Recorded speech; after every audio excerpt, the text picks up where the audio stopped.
Good morning, Baltimore. It is Thursday, March 26th, and welcome into the latest episode of the Early Birds Podcast. I'm your host, Matt Weyrich, alongside Josh Tolentino. And Josh, it has arrived, opening day. It is our season preview episode. Super excited to jump into our predictions for the year, take a look at the opening day roster. It's already been a whirlwind of a week between all the exhibition games and the tours and the workout heading into opening day. But now, festivities aside, games are happening. Put me in, coach. I'm a tribute to John Fogerty's center field, man. Could not be more pumped. Opening day is finally here. Enough of the rah-rah, and I know there's going to be pomp and circumstance later at the ballpark at Camden Yards. Deservedly so. It is like a holiday, as many of us who love baseball treat this day. But finally here, let's get this 162-game marathon on the road. Are you ready, Matt? I'm ready, man. I think after all of spring training and some long days with early mornings and things like that, I'm kind of ready to get into the cadence of the regular season. And I think the Orioles are too, certainly hoping to avoid any further injury after really going most of camp without any major injuries other than Jordan Westburg and Jackson Holliday at the beginning. And then the last week, kind of hit with an anvil here over the final few days. So we'll kind of dive into all of that, but certainly got to agree with you there. It should be a national holiday. They have this game as we're sitting here. The Yankees and Giants are about to face off. I got that on the TV in front of me. So if you catch me looking over, seeing what's happening, apologies in advance, but excited to dive into, like I said, the opening day roster. And why don't we run through that now? No major surprises on the position player side. We do have Leody Taveras making it as the last outfielder, Jeremiah Jackson and Kobe Mayo as expected, the final two infielders on the roster. So everything there, no big surprises. They do DFA Brian Ramos, send Weston Wilson down to AAA Norfolk. So potentially could lose Ramos there on waivers. We will see. But the bullpen was where we really saw some surprises, notably two. Albert Suarez does not make the team. Neither does Jackson Kowar. Instead, it'll be Anthony Nunez, the Orioles' number 20th prospect by Baseball America's rankings, as well as Yarmil Geraldo, who made up to the major leagues a little bit last year and now impressed enough in spring training to warrant a spot on the team. Suarez had an opt-out, decided not to use it. He'll be reassigned to AAA Norfolk. As for Kowar, he is DFA'd as well, so potentially could be picked up by a team who might be interested in the tall, hard-throwing right-hander who is out of minor league options. So, Josh, when you see this bullpen mix and how it all came together, I should add Keegan Aiken going to the injured list with a groin strain, as well as Andrew Kittredge, who we already know was going to miss the start of the year with a shoulder issue, doesn't expect to be out long. But when you look at this bullpen group, what kind of just stands out to you overall? Yeah, I think the biggest surprise to me was Kowar being left off, given that his uptick in velocity in comparison to the rest of the group. And you look at his spring stats, 6 games, a 1.5 ERA, and still gave up 5 hits. Honestly, I think it was the location. We saw him get into some deep counts. His 4 strikeouts is right there on par with 4 walks. You can throw it as hard as you can, or as you can light the radar up rather. But if you're not locating and you're having struggle with location, then that's going to be a big issue, and that turns out to be the case for Jackson Kowar. That was the biggest surprise that stuck out to me. I guess when you look at the rest of the group, a lot of unprovenness, and you wrote about this in today's edition of the Baltimore Sun. There's one quote that really stuck out to me that you got out of my personal favorite reliever from this spring, Rico Garcia, man. He said, what was his exact quote to you when you asked about the state of the bullpen? Yeah, I can certainly bring that up for you, but I know that the first line of it was, they're a bunch of dogs. They're a bunch of dogs, there it is. Yeah, which was just kind of how he summed up how he felt about this group. It's a bunch of hard throwers, man. They have a lot of velocity in this group, mid to upper 90s from a lot of guys. A lot of nasty stuff, too, for the guys who don't necessarily throw a ton of velo. They are able to mix in a lot of unique off-speed pitches. So, yes, it is an unproven group. in a lot of ways. Nunez being the one who's perhaps most unproven, considering his first appearance will be his MLB debut. But also, you have guys in Geraldo and Grant Wolfram, who both had ERAs over 5 last year. Yanier Cano also in that group as well, though he was a former All-Star and is hoping to bounce back. You have Dietrich Enns and Rico Garcia, 2 guys who were cast-offs as of last year. And even at closer, you got Ryan Helsley, who's coming off a disastrous second half, and the Orioles are putting a lot of eggs in that Helsley basket, hoping that he bounces back in 2026. So a lot of guys that need to prove themselves here heading into the season. And we haven't gotten a whole lot of indication from Craig Albertaz as to how all these guys will be mixed and matched in the middle to late innings. Seems like it's going to be a bit of an open competition for high leverage roles. But I do expect to see one guy in very much high leverage situations, and that is Tyler Wells, who is perhaps the most proven in terms of coming off of actually a good year last year, even though it was in a short sample size and out of the rotation, now being shifted into this bullpen role where I expect he's going to be used in some high leverage situations, especially with Keegan Aiken and Andrew Kittredge on the IL to start the year. Yeah, and if you're going to have the injuries to the bullpen, it's not like you're picking, which side would you rather, because obviously when we analyze this opening day roster, this first edition of this Orioles team that's going to take the field here at Camden Yards, a lot of our questions and concerns do go to the bullpen, but you know what got through pretty unscathed, especially given the injuries and the recoveries coming off of last year, was the starting rotation. So maybe this rotation can get them deep even here early on, and we know that they have depth options there in AAA Norfolk between Cade Povich and Dean Kramer. But man, if you are, this pitching staff, which also got retained, I think that said a lot, as Craig Albertaz got onboarded here, that with his collaboration with Mike Elias and coming on to Baltimore, that a widely new staff, but also at the same time, they retained a bunch of the pitching staff, so that there must be belief in there that overall this group, which finished with, I believe, the 26th ranked ERA and team ERA in baseball last year, that there's plenty of space to improve to bring that up, and maybe they'll be anchored by the rotation. That's certainly where a lot of the attention went through this offseason. Yeah, and if you look at the depth that they have now at AAA, I mean, on the pitching side, it's really impressive. We've talked about Dean Kramer being down there, a guy who led the team in innings and wins last year. You also have 2 starters who made significant bunches of starts in Cade Povich and Brandon Young. Have Albert Suarez, who did not opt out, which is a huge boost, I think, for this Orioles pitching staff as well, to have a guy waiting in the wings who has proven well in that swingman role before. So somebody potentially you could call up if a starter gets blown up early and the bullpen is gassed and you need an arm who can go multiple innings. He would be right there for you. Maybe Jackson Kowar clears waivers and is there as a potential bullpen option. But you also have on the prospect side, you got Trey Gibson, their number 1 pitching prospect, a fringe, if not lockdown, top 100 guy in Major League Baseball among prospects, as well as Levi Wells, who should be beginning of the year in AAA as well. We got the break camp rosters on Tuesday, and he was listed on there for AAA Norfolk. So that Norfolk pitching staff is going to be a pretty good one in the International League, and certainly for the Orioles, who needed to dip into a lot of depth last year, they have plenty of options to do so here in 2026. Now, Josh, we did skim over the position player side, and I just wanted to hit on Heston Kjerstad, who, like Keegan Aiken, is going to begin the year on the injured list with a hamstring injury. So he will not be in the consideration for a roster spot early on. That really, Kjerstad's injury late in camp, coupled with him kind of slowing down at the plate, made it a pretty easy decision for the Orioles to keep Leody Taveras as their last center fielder. He was signed to a major league deal as well, so take that as you will. But they'd have Jeremiah Jackson, who gets that last roster spot. Talked to him today.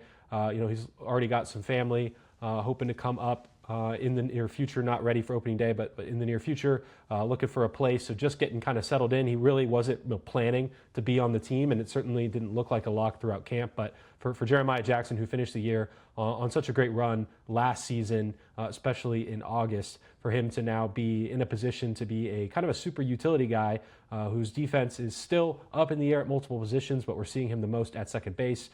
We have seen him in the outfield as well. So interested to see what kind of impact Jeremiah Jackson can make in the meantime as we await Jackson Holliday's return to the lineup. Yeah, Jeremiah Jackson, he's got some sneaky pop. You think back to his impact late last season, and for him to make his first opening day roster outright, man, he was full of emotions. I spent some time with him at his locker stall before the club workout on Wednesday, and he said that his phone was blowing up, that he was extremely happy. He just didn't necessarily know how to express his emotions just with his status on the roster. Same could be said for Kobe Mayo, who kind of saw this path coming. You think about the team's trip to the east side of Florida, where he really heated up. He was hitting well all throughout spring, and then just exploded when he was hitting near home there in Coral Springs at Jupiter, down there at the Marlins facility. And you just think about the emotions that come from being on the opening day roster to start the season. I'm honestly, there's nothing like it. But then you look at the other side of things on why these opportunities are coming about, and you got to feel for Heston Kjerstad, man. I mean, debuted in 2023, just last season he only had 54 games, which was a career high, Matt. And now Craig Albanaz, we've learned that he's not very friendly on providing any timelines, but you just do wonder how serious his hamstring issue is, and that's honestly what we're left to wonder, because Craig Albanaz declined to discuss the severity of Heston Kjerstad nor provide a timeline.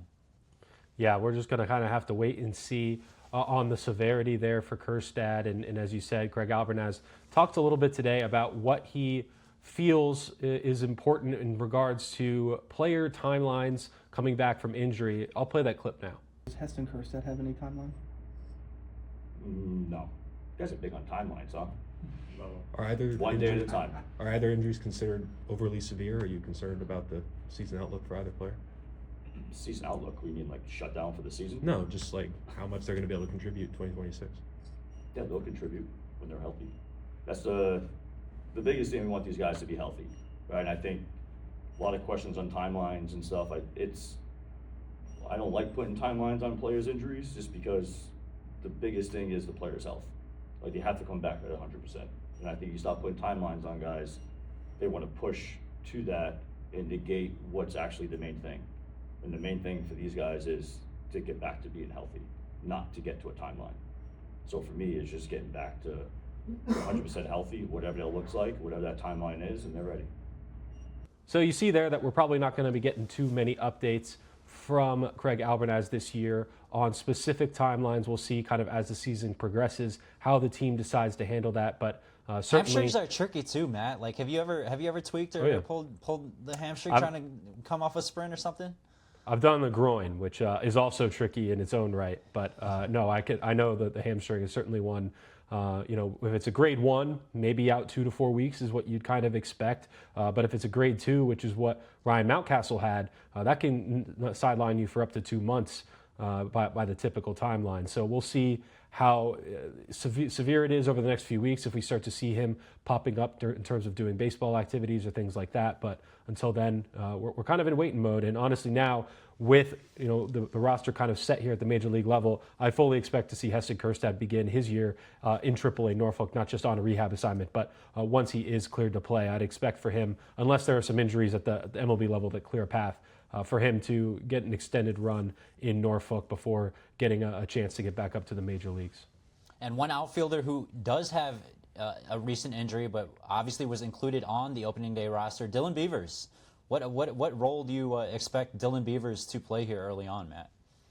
Yeah, Beavers talked today, or Wednesday as well. Seems like he is all systems go for opening day, which is a big break for the Orioles, we've talked about with all the injuries kind of popping up. But he is going to be in the mix for regular playing time in the outfield. While I don't expect it to be a straight platoon situation with Tyler O'Neill, as I fully expect Tyler O'Neill to get significant playing time as the Orioles try to get the most out of their player who's still owed $33 million over the next 2 years. I do think that we are going to see a good amount of Dylan Beavers in right field, maybe a little bit in center as well. We saw him getting work there throughout the spring.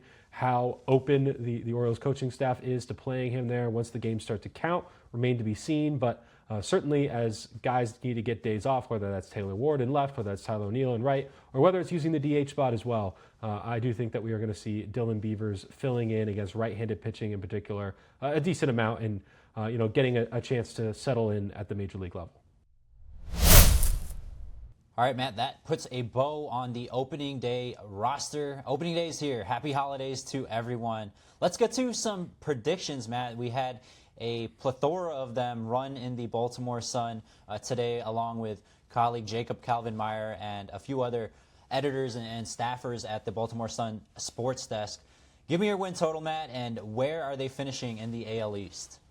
Yeah, I had them pegged at 89 and 73, so just below the 90 win mark there. And a little spoiler, but everybody among the 6 Baltimore Sun staffers polled here, we were all between 87 and 92 wins. So a 5-win span there where we all kind of feel like they're in that pocket. And another spoiler, we all have them making the playoffs as wildcard teams. So I have the Orioles finishing second in that AL East, second at 89 wins, which kind of tells you that I feel like this is going to be a bunch of teams beating up on each other and ultimately maybe suppressing some of the win totals from the teams at the top. So 89 and 73, second in the AL East and the second wildcard spot in the American League. What about you, Josh? Man, I've got them at 91 and 71, also in the second wild card spot in the AL East. The second wild card spot, finishing third in the AL East. My one observation that stuck out for me in our predictions is that you and Jacob, the two guys that are most closest to the team with them every single day, throughout, I got to benefit from time around them down in Sarasota in spring training, but you and Jacob are on the full ride, home, away, wherever they're at. You guys are going to be at every single game this season. You guys actually had the lowest totals amongst the 6 of us who provided predictions. Yeah, honestly, I just think it comes down to the AL East and not necessarily like looking at the win total and being like, oh, it's a disappointing year. It's even fewer wins than they had in 2024.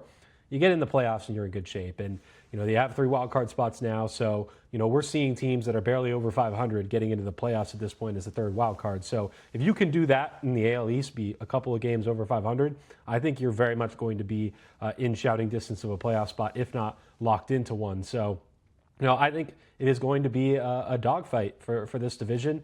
We'll talk about our standings in a second here, but I do think that the Orioles have a chance to win this division. I would have just liked to see them address the bullpen a little bit more this offseason, only bringing in Andrew Kittredge and Ryan Helsley leaves a lot of question marks about that group. And also, I did think they needed an ace, and ultimately they end up with some high upside arms and guys that I feel like could bring them a lot of success in 2026, but a guy who could be relied on for both innings and high elite level production is very hard to replace. And so for that, I knocked them down just a peg. All right, I think this is a great transition point to your most valuable Oriole. And you're not picking a pitcher, but more so a transition point to my pick. Yeah, no, I actually thought all 6 of us would go Gunnar Henderson, so I am shocked that you did not go Gunnar Henderson. So I will preface it with 9-win player 2024. That guy is going to be back in full force in 2026. Fully expect him to be an MVP candidate, Gunnar Henderson. But you, on the other hand, you're looking at a guy repeating as most valuable Oriole. Yeah, and actually, Trevor Rogers, he was the first most valuable Oriole since 2002, I believe, Rodrigo Lopez. And, man, you just look at Trevor Rogers' dominance last year over 109 and 2/3 innings. So just over 100 innings, just short of 110 innings. A 1.1 ERA. And he had that forgettable start, his last start of the season at New York. But, man, if you look at that stretch over the final 3 months of the season, and they weren't playing, bottom dwellers throughout that stretch whenever Rogers was going up every 5 days. It felt like in August and September that every time that Rogers was taking the bump, like he was facing a team that was either solidified with postseason contention or right there.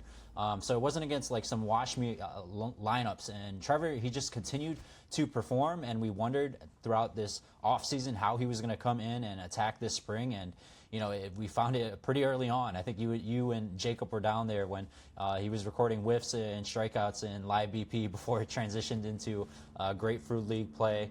I wrote a column actually today in the Baltimore Sun that argues that Trevor Rogers is extension worthy, diving into that argument.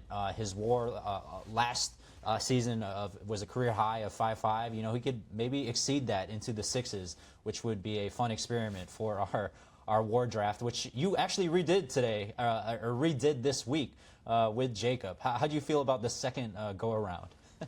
Yeah, after giving you Gunnar Henderson in the number 1 pick in the first draft, I took Gunnar as the number 1 pick in the second one, and my team ended up edging Jacobs by about 2 WAR. So I feel pretty good about how the roster shaped out overall. I will say everybody go on to Twitter and go to Jacob Kallenmeyer's Twitter. I did vote for you. team. I voted for Matt. Let's go. That's what I'm talking about. I'm hearing all this talk from everybody in the press box about Jacob's team's better. Man, I don't know. The numbers don't lie. So we'll have to see how that shakes out throughout the season. Obviously, having Gunnar is a huge advantage, but you did in our draft. So I took some names from the team that I had with you, but also some other ones. So there'd be some differences there. So the one guy I know I'm very much doubled down on is Samuel Basallo, all the way in on Basallo, which if you all read our bold prediction story coming out today in the Baltimore Sun as well, I picked Samuel Basallo to win Rookie of the Year. So definitely check those out. A lot of fun predictions there from me, Josh, and Jacob as well. But I wanted to just say, looking at the other votes here on Most Valuable Oriole, we had 4 for Gunnar Henderson. Josh, you went for Trevor Rogers, and our trusty editor, CJ Dune, went for Kyle Bradish. So 2 picks for the pitchers, and then 4 across the board. Nobody going Pete Alonso. I thought maybe if it wasn't Gunnar, maybe someone would go Pete, just because he's a bit more flashy. You know, maybe he's going to capture the hearts of people that way. But ultimately, it is Gunnar 4, Rogers 1, Bradish 1. And you touched on this a little bit. You mentioned your column this morning about Trevor Rogers being a prime candidate for an extension. That was the next question. Who would be the next Oriole to receive a contract extension? And some interesting answers here. Josh, no surprise, you go with Trevor Rogers there as well.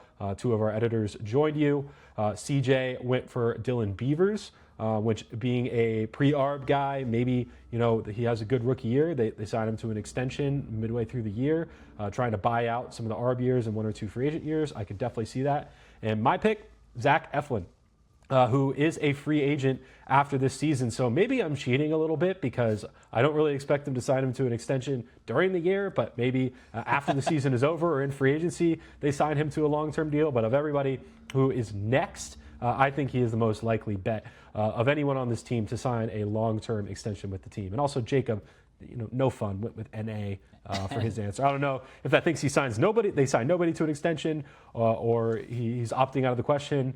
I don't know, but I did think, you know, come on, Jacob. I think your first thought of that is kind of like his line of thinking. But, man, just getting back on track, you look at the rotation of Trevor Rogers, Bradish, Shane Baz, Chris Bassett, and Zach Eflin.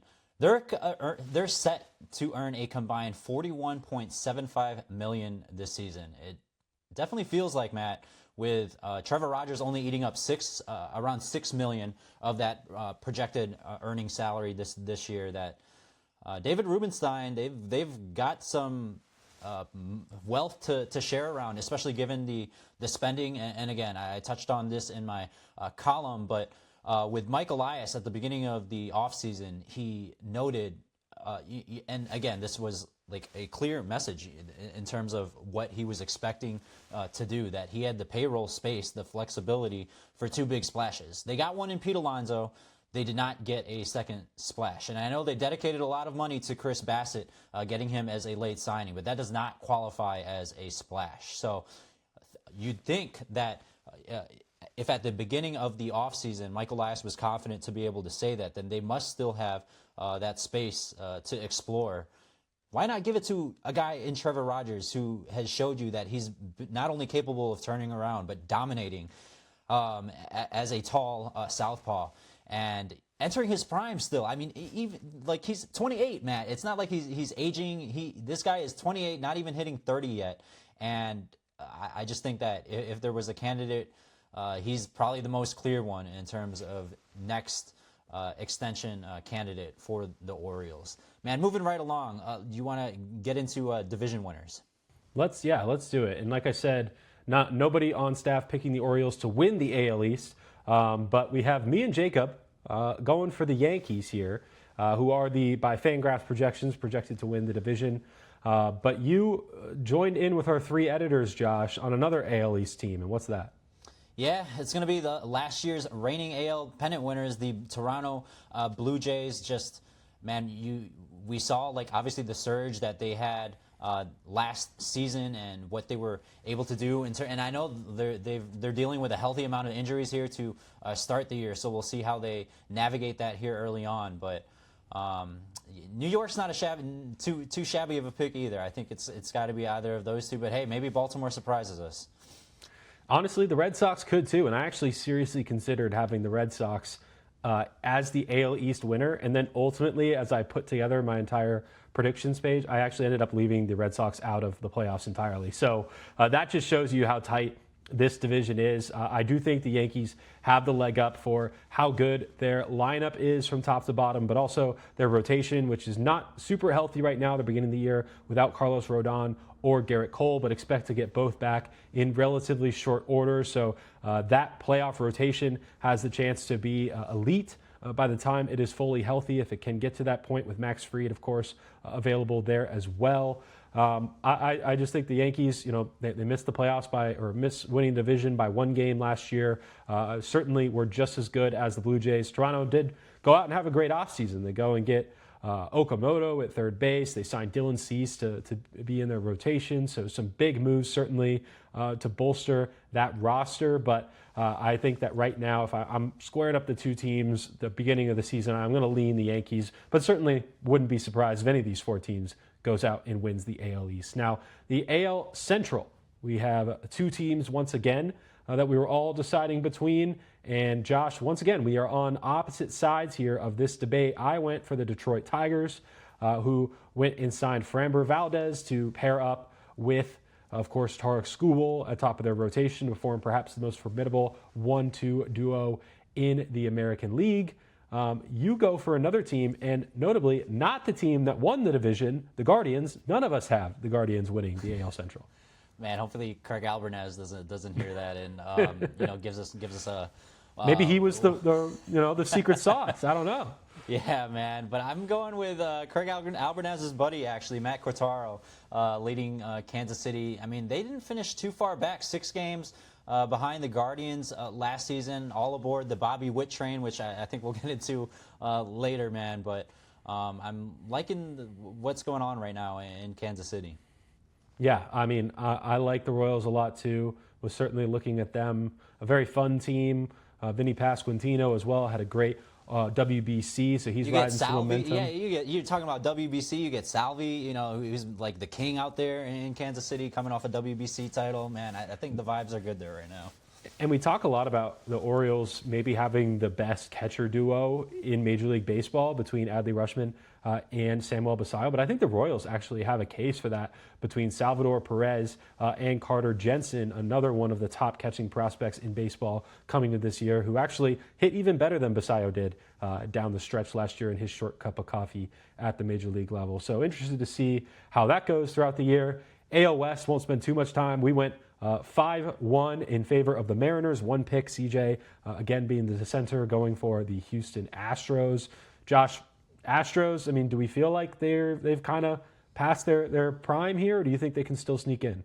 Yeah, we saw them make a surge late last year, but man, what sticks out to me when you think of Houston is just where they were at really throughout a chunk of last season, and just how much it felt like almost every time you looked at the standings that they were climbing and clawing, just trying to stay relevant. So I don't know if I'll say like past that dominant stage, but Seattle definitely making a run for their money.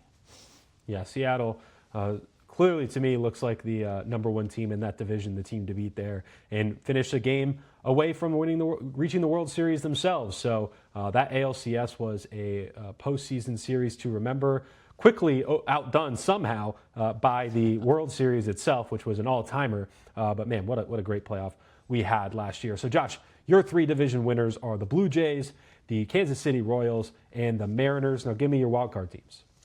Oh, man, I'm not going with the Red Sox, but I'm going with the Yankees, the Orioles, and we just talked about this team, man, whether not their dominant stretch is over, but I'm gonna keep the Astros in there. So no Guardians, but I'm going with New York, Baltimore, and Houston. It's hard to pick two AL Central teams. That division just has not been racking up high win totals over the last few years like you might expect to. And also, teams like the White Sox have been really easy to beat up on over the years. Like in the NL Central, kind of been the same thing with the Pirates. But, I think we're seeing a lot across baseball right now. A lot of teams at the bottom are starting to kind of go for it. White Sox went out and got Munetaka Murakami, so they're kind of an interesting group this year. Some prospects who maybe hit decently down the stretch last year. Kyle Teal, notably among them. So, that division does not here produce a wild card team for you, and nor does it for me.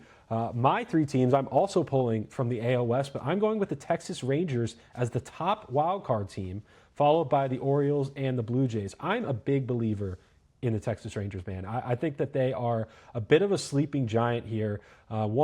Their pitching staff is still, I think, maybe a bit of a wild card group, but Jacob deGrom, we'll talk about Jacob deGrom in a little bit and how excited I am about him, but a true ace in every sense of the word. And I think Wyatt Langford is about to take a star turn and become a true MVP caliber player. A guy who played through 3 hamstring injuries last year and still managed to have a 2020 season. If he can be fully healthy in 2026, I think he's capable of pushing for 30-30 and maybe even 40-40 as we've seen from a few superstars the last few years. So Rangers at 1, I got the Orioles as a second wild card, and then I got to include the Blue Jays. I feel like I couldn't completely snub them out of there. Certainly that lineup is a lot of fun to watch. And, their pitching staff, despite being hit by a few injuries here in spring, I still think is a very talented group. So interested to see how this AL East shakes out. But the reason I have the Rangers as that top 1 seed is because, like I've talked about, I think the AL East, they're going to beat up on each other enough to suppress those win totals. And in the AL West, where nobody outside the Mariners really impresses me, I think the Rangers can rack up enough wins there to be the number 1 wild card. We're going to get an early look at the Rangers here early on, Matt. I wonder if the vibes there how they'll feel in about a week. Yeah, I can't let the emotions get the best of me here. Got to hold strong. It's a long season, 162 games. So yeah, just like when David Rubenstein, when he was at opening day in Toronto last year, and he thought nothing of the Blue Jays, and they go on to fall one inning short of hosting a World Series title.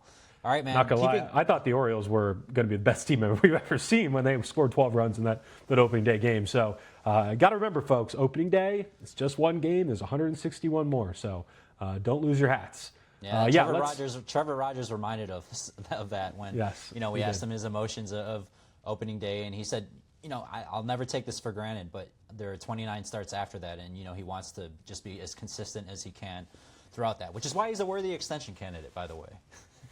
For a lot of reasons. Trevor Rogers, great guy, great pitcher. We will see.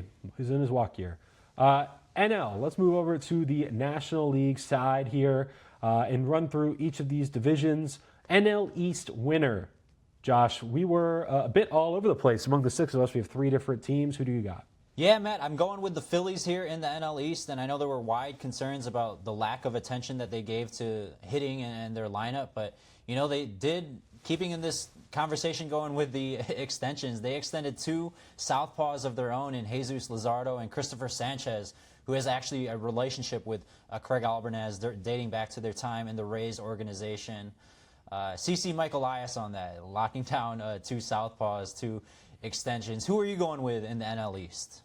Yeah, and they go out and sign Kyle Schwarber and JT Realmuto to deals in free agency as well. So really keeping the band together in Philadelphia. I'm going with the Mets, who 3 out of the 6 of us went for the Mets, 2 for the Phillies, and Jacob taking the Braves here in the NL East. But I went with the Mets. I think, the Orioles had an aggressive offseason, but no team had more overhaul for their roster this offseason than the New York Mets, who obviously lost Pete Alonso and Edwin Diaz, but also Brandon Nimmo out the door as well. They go out and they bring in Marcus Semien, a move I really liked. Devin Williams is now their new closer. So that team, and Bo Bichette, I should mention, is going to be their starting third baseman. So I liked a lot of the moves that they did to kind of shake up their team after missing the playoffs by one single game last season. Obviously, filling the void left behind by Pete Alonso is going to be tough for them. But it did open up some opportunities for guys like Brett Beatty and Mark Vientos. Carson Benj, one of their top prospects, is going to crack the opening day roster as well. So I like what I've seen from the Mets offseason so far. David Stearns, their president of baseball operations, one of the better baseball minds, in my opinion, across the league. So with the pockets of Steve Cohen, anything is possible for that team. And I do think that they are going to win the NL East. Let's go over to the Central, where, again, we have three different teams being selected. And surprisingly, the Milwaukee Brewers, my pick, being among only two of the six, so not the leading vote getter here. The team that has continually won the division year after year, despite every offseason losing some of their star players, whether that be Corbin Burns or Devin Williams, Josh Hader being traded at the deadline one year, and now this offseason, of course, they go out and they trade Freddie Peralta to the Mets. Another reason why I like the Mets offseason, Freddie Peralta going over there as well. So they seem to just keep on doing this. Their lineup isn't super scary, but this is the team that was the number one seed in the National League last year. So I feel pretty confident about penciling the Brewers in the NL Central. What about you, Josh? Give me the team that they defeated in the postseason, the Chicago Cubs. Really a big fan of the move of adding Alex Bregman on a $175 million 5-year deal. No trade clause, no opt-outs.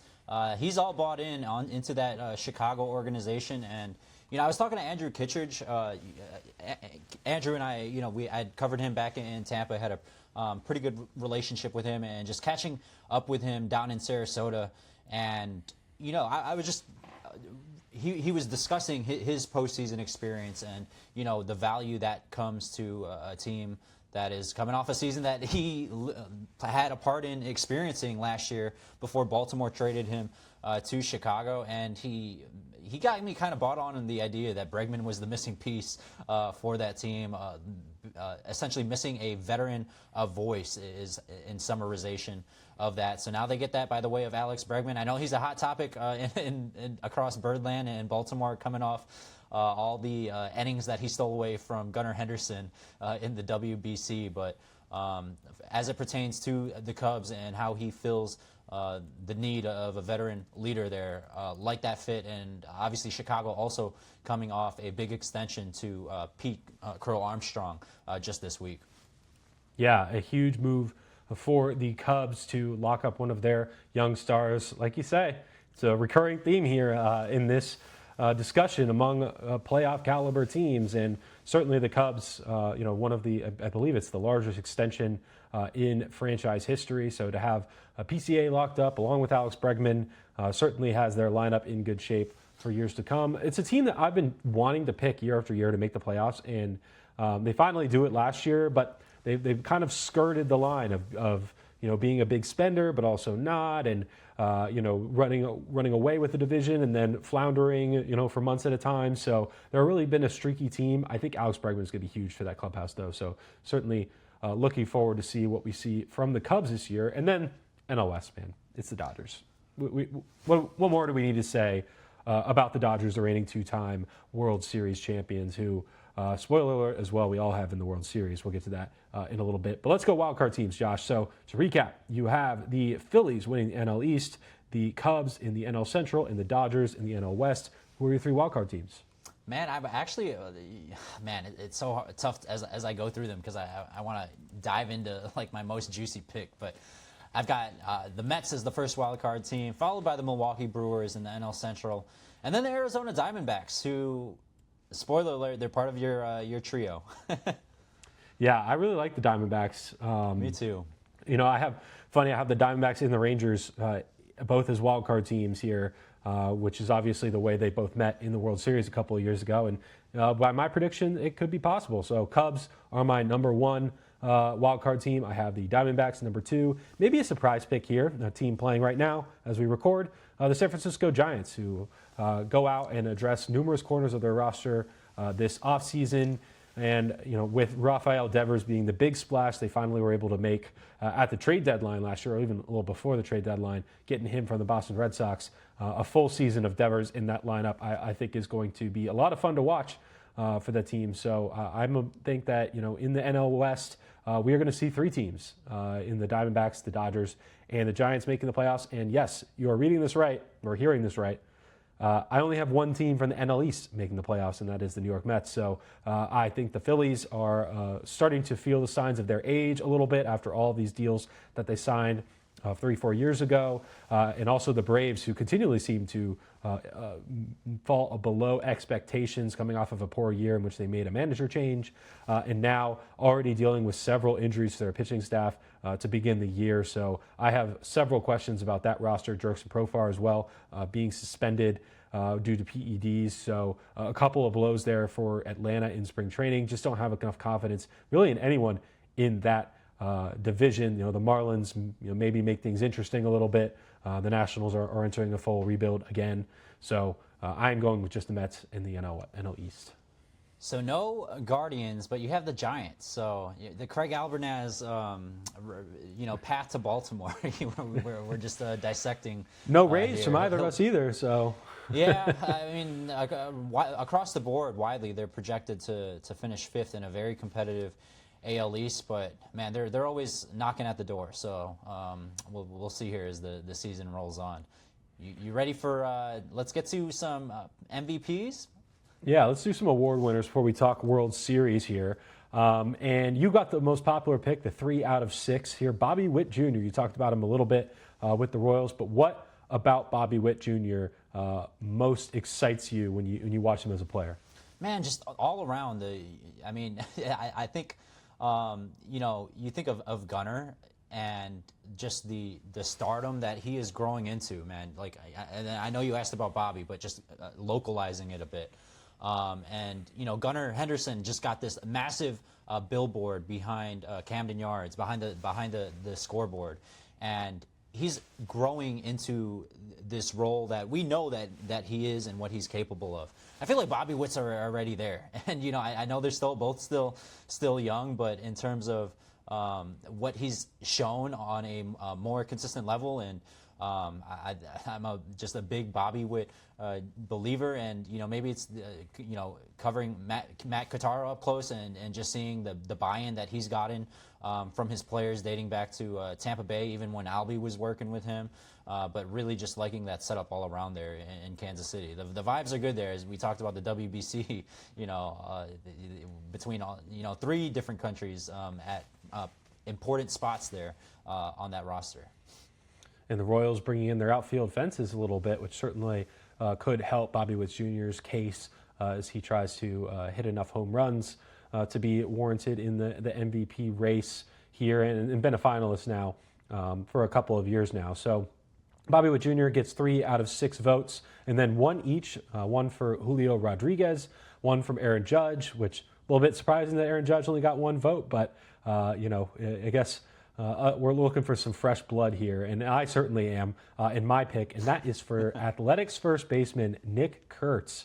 Now, I think you're sensing it's a theme here of me kind of going off the wall with some of my picks here, but shooters shoot. You got to call your shots a little bit. If you go chalk all the way through, you are not going to stand out at the end of the year for being right or wrong. And I'm going with Kurtz, who, on a per plate appearance basis last year was perhaps the best hitter in the American League. Still able to hit some lofty totals despite not getting called up until a couple of months into the year. And I really think that in that ballpark in Sacramento, which is a haven for hitters, it plays perfectly to his strengths, and a guy who was a top prospect going into last year and showed that he certainly belonged at the major league level. I just see him picking up right where he left off, a 900 OPS guy. If he's able to do that over the course of a full season, I think we're definitely going to be talking about Kurtz in the MVP conversation. No Oakland, Sacramento Athletics though in your predictions there. I wanted to. Postseason. Honestly, I want to, but man, you look at that rotation, yeah. man. It's rough, man. They need some pitching, and they thought they were getting some of Luis Severino. He was awful last year. I mean, the home road splits were very notable. If he's able to figure that out and find a way to pitch in Sacramento, with the whole, can't go in and out of the clubhouse during the game thing. Maybe they're actually able to get a semblance of a number one starter for that rotation, but they need more than that for me to feel confident about picking the soon-to-be Las Vegas Athletics NL MVP. Again, don't need to spend too much time here because it's Shohei Ohtani, 5 out of 6 votes, 1 for Juan Soto. I wanted to pick Juan Soto, but man, we're going into a year with Shohei Ohtani fully expected to pitch at a complete workload of what a complete workload looks like for Shohei Ohtani. He's just the best player in Did the you world. catch his most recent outing, Matt, before the season here? I don't think so. What do you do? I believe it was 11 Ks. In how many innings?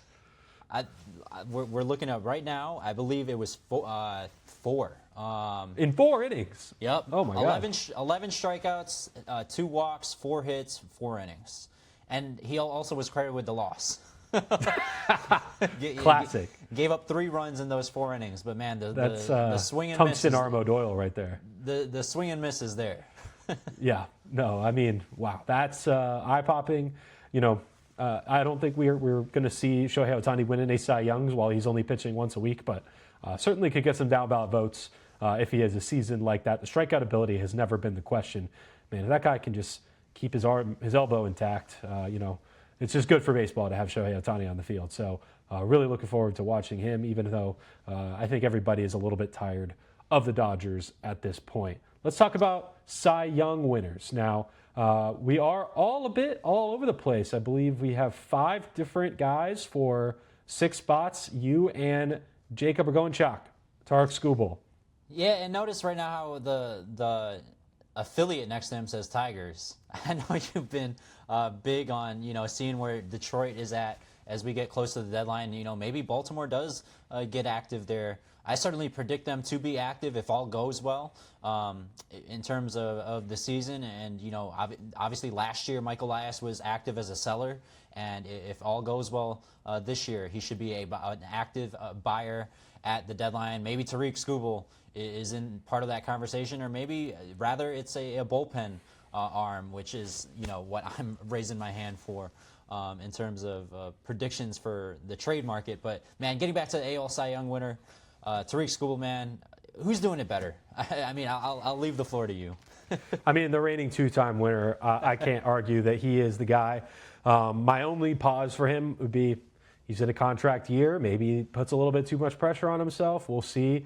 I went with Jacob deGrom, who is a 2-time Cy Young winner himself and returned to Jacob deGrom status last year, a tremendous year for the Texas Rangers. I talked about my confidence in him. I think he's still got one more Cy Young award in him, which Turns would, I believe, in June.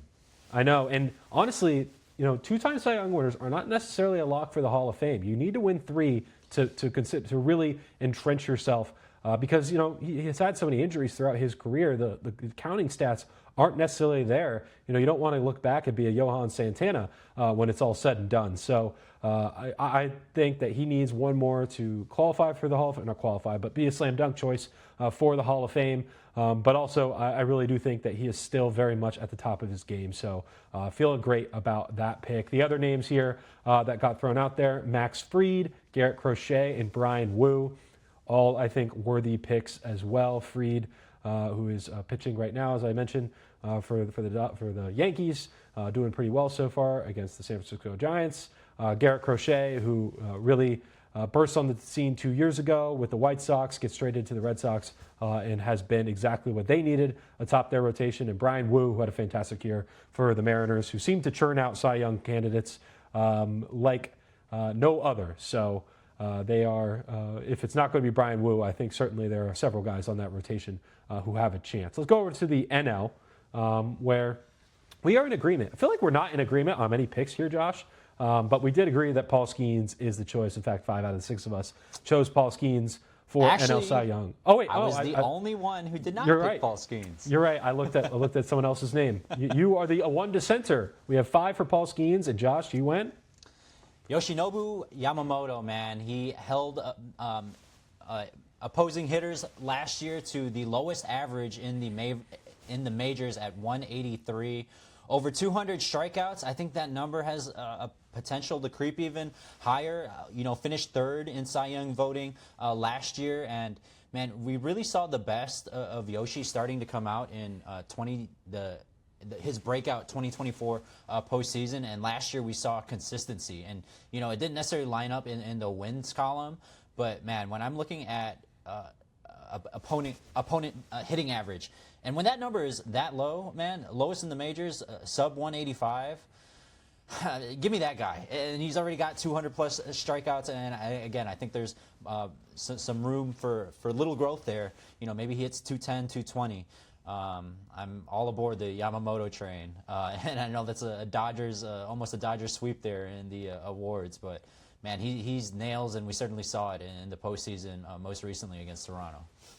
Yeah, I mean, honestly, in the playoffs, he looked like the best pitcher in the world. Like, really, I think we saw a new echelon for Yoshinobu Yamamoto. My only question is, does he reach the thresholds he needs to truly qualify for the Cy Young? The Dodgers look like they're going to be rolling out some kind of modified six-man rotation type thing.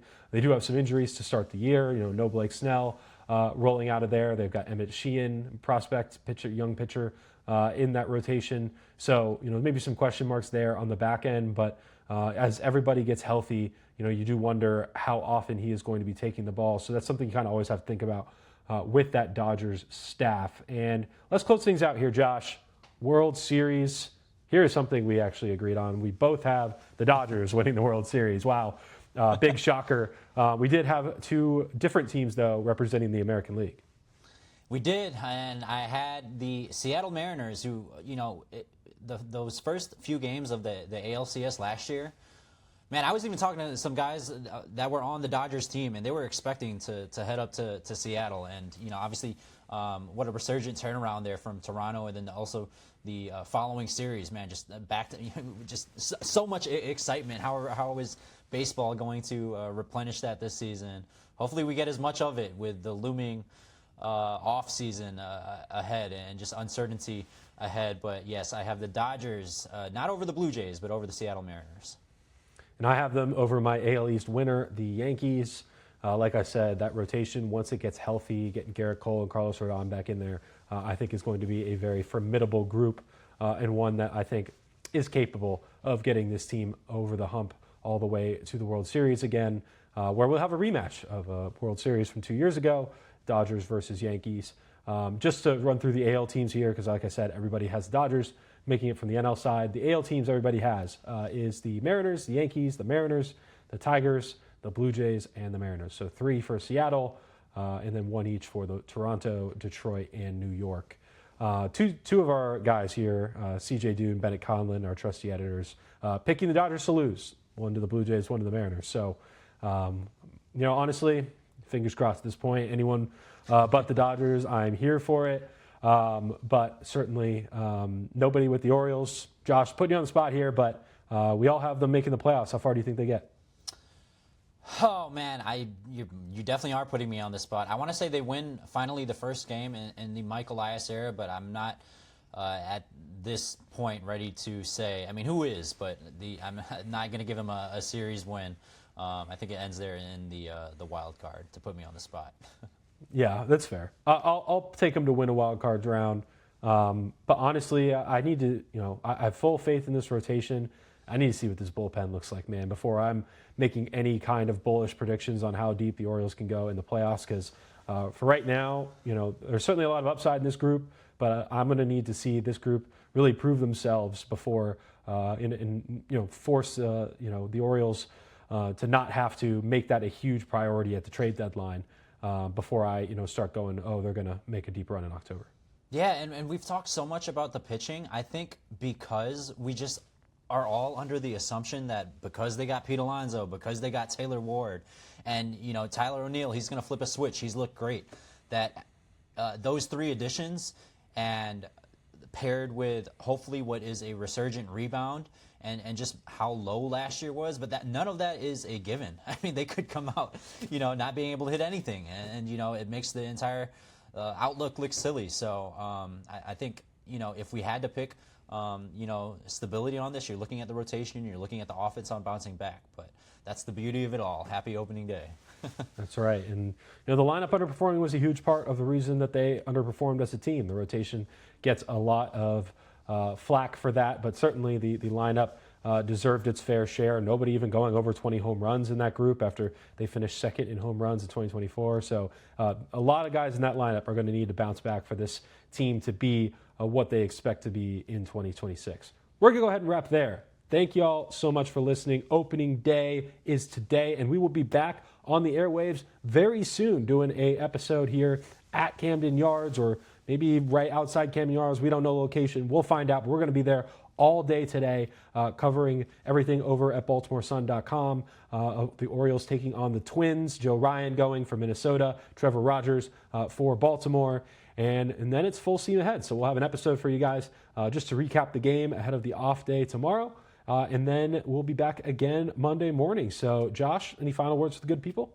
Man, Trevor Rogers, Joe Ryan, grab your hot dog, popcorn, whatever your favorite ballpark food is, man. Grab a beverage, maybe a few. And maybe the Japanese cheesesteaks they got in the club level this year. Yeah, we'll have to be more yak. They got some weird stuff coming on the menu this year. Yep, no, we'll have to try it all, but no, couldn't be more excited to get this show on the road with you, Jacob, Sam, everyone involved, man. It should be a fun ride. Absolutely. All right, y'all. Thanks so much for listening. Don't forget to like and subscribe on YouTube, Apple Podcasts, Spotify, wherever you get your guys' podcasts, as well as follow us on socials. That's Twitter, Facebook, Instagram, and TikTok at Sun Early Birds. I'm Matt Weyrich for Josh Tolentino. Thank you all so much for listening, and have a good one.